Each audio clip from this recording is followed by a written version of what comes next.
Jadi dari mana mereka tahu Rizik itu waliullah, sedangkan kita sering mendengar bahwa yang mengetahui kewalian atau makam kewalian adalah sesama wali. Dan biasanya seorang wali itu akan diketahui ketika beliau sudah mangkat atau sudah wafat, sudah meninggal. Nah, Rizik kan masih hidup nggak Rizik? Jadi saya tanya sama kalian percaya kalau Rizik itu waliullah?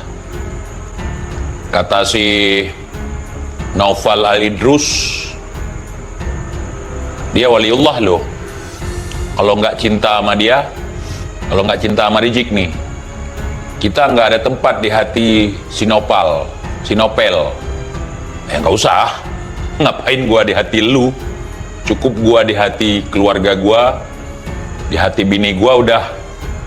Agak perlu gua di hati lu, ya, agak perlu. What? Indonesia tanah air beta, pusaka abadi nan jaya. Mahsyar, di yaumil mahsyar, TIJ tidak dilihat oleh Rasulullah, itu bukan katamu.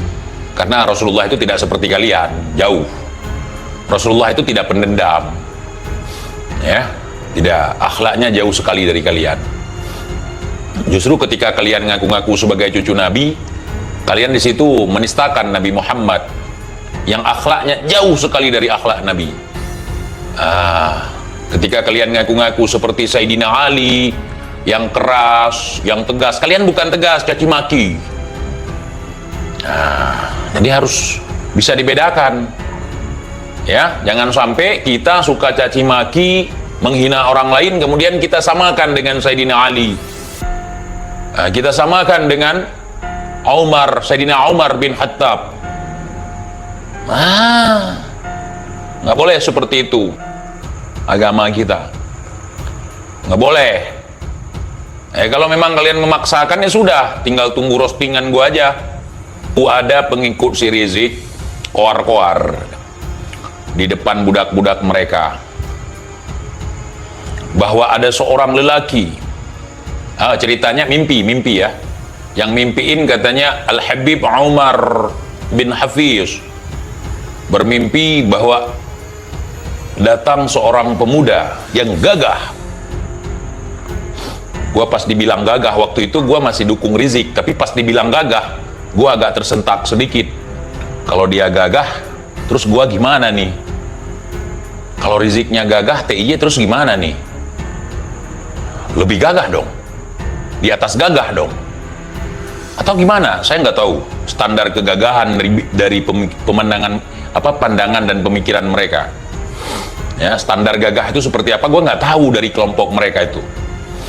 Kemudian menaiki seekor kuda putih, bersinar, kemudian melilitkan sorban.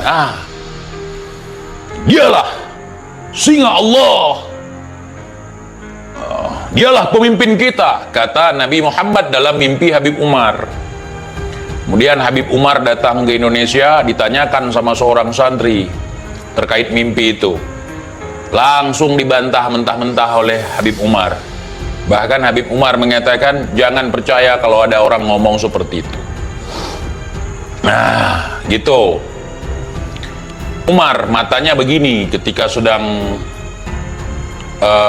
di majelis zikir entah apa, saya lupa. Matanya begini, dibilang sedang melihat Rasulullah.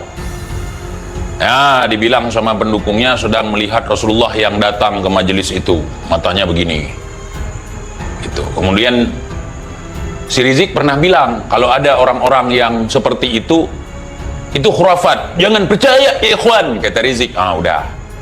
Udah satu sama kan, udah tuh Rizik yang mentah, kan. Terus lanjut lagi. Baru tadi saya dengar ceritanya, tapi udah lama kayaknya kejadian. Katanya Rasulullah bersabda di dalam mimpi, Jadi nggak perlu lagi kita Sahih Bukhari, nggak perlu lagi kita hadis-hadis yang perawinya di zaman dulu, karena sekarang banyak perawi-perawi yang dari mimpi. Gue heran mereka ini santri atau dukun gitu kan. Ada lagi yang mengatakan bahwa kita wajib mengikuti Rizik Syihab karena dia adalah pemimpin umat katanya. Kemudian dinisbatkan ke seorang ulama yang ada di Madura. Kemudian orang yang dibilang bermimpi tersebut membantah juga. Beliau nggak pernah mimpi kayak gitu. Kalau yang mimpinya si Bahar pasti nggak akan dibantah sama si Bahar. Artinya apa di sini? Bahwa mereka menutupi kebohongan-kebohongan untuk sebuah popularitas. Ya? Paham nggak? Paham. Jadi dari hasil mimpi jadi sebuah dalil untuk menguatkan pemimpin mereka itu sebagai pemimpin umat Islam. Orang gila pun sekarang jadi wali. Ada 3 hal kalau kita ketemu orang gila yang terlintas di pikiran kita. Yang pertama, untuk zaman sekarang nih, gara-gara doktrin, ada 3 hal kalau melihat orang gila. Pertama, kalian akan berpikir kalau itu waliullah. Gak apa-apa untuk berhusnudzon, tapi jangan aneh-aneh. Yang kedua, kita akan berpikir bahwa itu adalah artis yang sedang buat konten prank, Baim Wong misalnya. Yang ketiga, kita akan menganggap bahwa orang itu adalah intel yang sedang menyamar. Betul tidak, saudara? Betul tidak, saudara? Dan kita ketika membantu orang gila ini ada iming-iming. Nanti ini waliullah, kalau aneh tidak bantu dia, mungkin akan dipersempit rezeki aneh. Jadi aneh harus bantu dia. Kalau aneh punya uang 100, aneh kasih ke dia 100, nanti akan dilipat gandakan oleh wali ini. Tuh, udah mulai nggak ada keikhlasan. Kedua, ada artis yang lagi ngeprank. Nah pasti nanti ketika kita bantu si artis ini, kita ikutan viral, kita akan diberikan iPhone, kita akan diberikan uang. Udah hilang lagi itu ikhlas kita, ya susah untuk apa menciptakan suasana ikhlas di dalam hati zaman sekarang. Sama yang satu lagi, 3 tuh, nah, jangan intel nih lagi nyamar. Karena ada orang kayak gitu, tiba-tiba ada orang gila bertamu ke rumahnya tanpa ada rasa sungkan, tanpa ada rasa takut, dia langsung mempersilahkan masuk, dihidangkan air. TIJ mengatakan, makanya nggak heran orang-orang gila pun sekarang jadi wali. Ada 3 hal kalau kita ketemu orang gila yang terlintas di pikiran kita. Yang pertama, untuk zaman sekarang nih, gara-gara doktrin, ada 3 hal kalau melihat orang gila. Pertama, kalian akan berpikir kalau itu waliullah. Nggak apa-apa untuk berhusnuzon, tapi jangan aneh-aneh. Yang kedua, kita akan berpikir bahwa itu adalah artis yang sedang buat konten prank, Baim Wong misalnya. Yang ketiga, kita akan menganggap bahwa orang itu adalah intel yang sedang menyamar. Betul tidak?